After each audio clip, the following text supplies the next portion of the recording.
Collector SP conference में CM का सख्त लहजा नजर आया।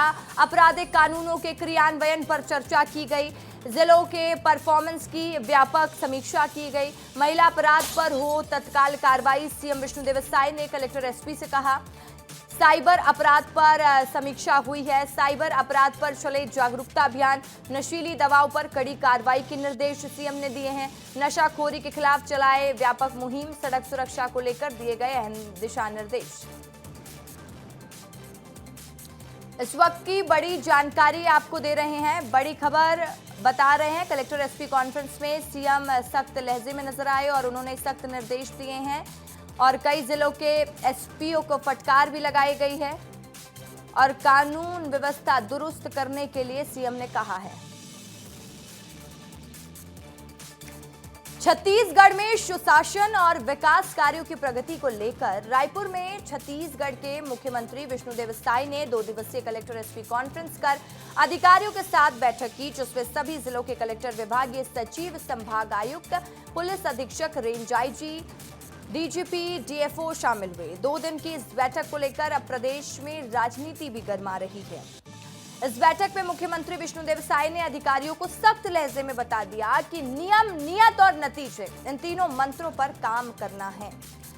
पहले दिन 9 घंटे की मैराथन बैठक हुई, जिसमें सीएम ने सभी विभागीय सचिवों, कलेक्टर और संभाग आयुक्त को साफ कहा कि अब सिर्फ कागजी रिपोर्ट से काम नहीं चलेगा, जमीन पर नतीजे दिखने चाहिए। सीएम ने कहा कि एसपी और डीएफओ के साथ हुई अहम बैठक में सीएम ने मादक पदार्थों की तस्करी पर कड़ी कार्रवाई, महिला और बालिका अपराधों में संवेदनशीलता और साइबर क्राइम के खिलाफ फोकस रखने की बात कही है। इस बैठक में और क्या-क्या हुआ है, चलिए आपको विस्तार से बता देते हैं। एसपी कलेक्टर की बैठक हुई है। खाद्य विभाग, धान खरीदी में अनियमितता होने पर कलेक्टर जिम्मेदार होंगे, सख्त हिदायत दे दी गई है। धान खरीदी शुरू होनी है प्रदेश में, उससे पहले व्यवस्था दुरुस्त करा लें। शिक्षा विभाग के लिए क्या निर्देश है? ड्रॉप आउट कम करें और 100% एडमिशन करें। स्वास्थ्य विभाग के लिए क्या निर्देश? सभी अस्पतालों में प्रसव सुनिश्चित करवाई जाए। किसान सम्मान निधि के लिए बस्तर सरगुजा में योजना की रेगुलर समीक्षा होनी चाहिए। पीएम सूर्य घर योजना के लिए ज्यादा से ज्यादा लाभार्थी योजना से जुड़ सकें, इसका ध्यान कलेक्टर एसपी रखें। पीएम आवास योजना के लिए क्या कहा गया है? 31 दिसंबर 2025 तक सभी को घर मिले और इसको सुनिश्चित करें कलेक्टर। अन्य निर्देश, बस्तर संभाग में मलेरिया के खिलाफ विशेष अभियान चलाएं, रेत उत्खनन पर जीरो टॉलरेंस की नीति लाएं, कलेक्टर सिर्फ कागजी रिपोर्ट ना बनाएं, फील्ड पर भी जाएं, नशीली दवाओं और मादक पदार्थों पर कड़ी कार्रवाई हो। इस बैठक को लेकर सीएम ने क्या कहा है, सुन लीजिए। देखिए, थोड़ी प्रशासन में कसावट लाने के लिए और जिलावार वहाँ की स्थिति क्या है, ये सब जानने के लिए हर सरकार में ये सब कॉन्फ्रेंस होता है। तो पहले भी कॉन्फ्रेंस हुआ है, कलेक्टर एसपी कॉन्फ्रेंस किए हैं, तो कल से फिर कलेक्टर, एसपी और डीएफओ लगातार 2 दिन कॉन्फ्रेंस है और इसमें पूरे प्रदेश में जिलावार क्या स्थिति चल रही है इसका जानकारी मिली है। साय सरकार के 2 साल पूरा होने के बाद आने वाले 1 साल के लिए सरकार की योजनाओं और लॉ एंड ऑर्डर को लेकर 2 दिनों तक गहन समीक्षा की बात सीएम ने कही है, लेकिन अब इस पर आरोप प्रत्यारोप का दौर शुरू हो चुका है। सुनिए दोनों पार्टी के नेता क्या कह रहे हैं कलेक्टर एसपी कॉन्फ्रेंस को लेकर। कल विस्तृत बैठक माननीय मुख्यमंत्री जी ने कलेक्टर कॉन्फ्रेंस के रूप में ली है। सरकार की योजनाओं की समीक्षा उन्होंने की। सभी विभाग प्रमुख भी, विभागों के सचिव, प्रमुख सचिव भी बैठक में रहे और बहुत विस्तृत ये बैठक हुई है।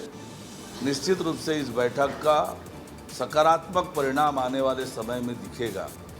पहली बात तो ये है कि कलेक्ट्रेट कॉन्फ्रेंस में सरकार ने स्वीकार किया कि रेत चोरी हो रही है और रोकने में वो असफल है और ये विभाग विष्णुदेव साय के पास, खुद के पास है, तो उसका विभाग उसे संभालने का। भुगतान 72 घंटे में हो जाना चाहिए। ये हमारे समय का नियम था। अब उसको आपने बढ़ा दिया, 3 महीने तक कर दिया, तो कलेक्टर क्या करेगा? हिम्मत है एक कलेक्टर में ट्रांसफर करने का? ननकी राम कमर धरने में बैठ गया है, कलेक्टर ट्रांसफर नहीं कर पाया विष्णुदेव।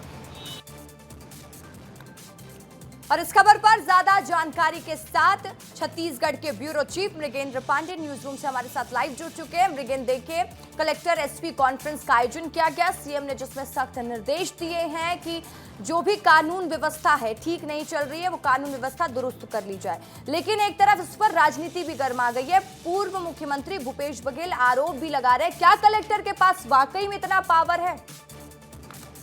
देखिए, मुख्यमंत्री विष्णुदेव साय 2 दिनों से बैठक ले रहे हैं। कलेक्टरों की बैठक के बाद उन्होंने तमाम तरह के निर्देश दिए, जिसे आपने विस्तार से बताया। लेकिन आज जो बैठक है वो प्रमुख बैठक एसपी को लेकर है। जिलों में एसपी के कामकाज की समीक्षा की गई।